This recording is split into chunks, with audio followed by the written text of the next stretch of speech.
Break नंतर स्वागत। एक मोठी ब्रेकिंग न्यूज मुंबईमधून येते।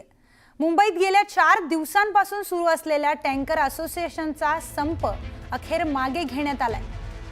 4 दिवसापासून ह्या टँकर असोसिएशनचा संप सुरू होता आणि या संदर्भात आज 4 वाजता पत्रकार परिषद देखील घेण्यात आली होती आणि त्यानंतर गेल्या 4 दिवसांपासून सुरू असलेला हा संप आता मागे घेण्यात आलाय।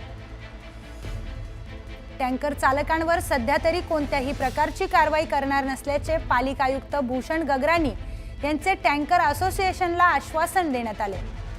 पालिका आयुक्त भूषण गगराणी यांच्या आश्वासनानंतर आता टँकर असोसिएशन बैठकीमध्ये समाधान व्यक्त होत आहे आणि त्यामुळे 4 दिवसांपासून सुरू असलेला हा संप आता मागे घेण्यात आला।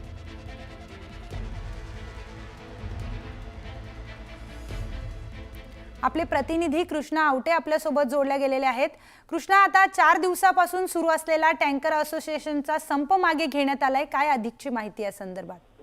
नक्कीच मुंबई वॉटर टँकर असोसिएशनच्या वतीने जो आहे तो संप करण्यात आला होता। हा संप गेल्या 4 दिवसांपासून सुरू होता। तो संप जो आहे तो आज संप आज टँकर असोसिएशनच्या वतीने मागे घेण्यात आलेला आहे। आपण पाहायला गेलं तर आज दुपारी जे आहे टँकर असोसिएशनचे पदाधिकारी असतील किंवा ते सर्वच लोक जे आहे आज महानगरपालिकेचे आयुक्त भूषण गगराणी यांची भेट घेतली होती। त्यांच्यासोबत पाहायला गेलं तर शिवसेनेचे आमदार मुरजी पटेल देखील त्यांच्या सोबत होते आणि त्यांच्या मदतीने त्यांच्या सहाय्याने जे आहे भेट झाली आणि कुठेतरी भूषण गगराणी यांच्याकडून जे आहे टँकर असोसिएशनच्या सर्वांना जे आहे ते सांगण्यात आलं की आम्ही तुमच्यावरती कोणतीही कारवाई करणार नाही, जोपर्यंत काही तोडगा निघत तोपर्यंत आम्ही तुमच्यावरती कारवाई करणार नाही, असं देखील आश्वासन जे आहे ते भूषण गगराणी यांनी दिलं। त्यानंतर संपूर्ण असोसिएशन टँकर चालक जे आहे यांनी देखील ते समाधान व्यक्त केलं आणि त्यांची अगदी काही वेळापूर्वी जी आहे ती बैठक पार पडली आणि त्या बैठकीत त्यांनी घोषणा केली की आम्ही हा संप जो आहे तो मागे घेत आहोत।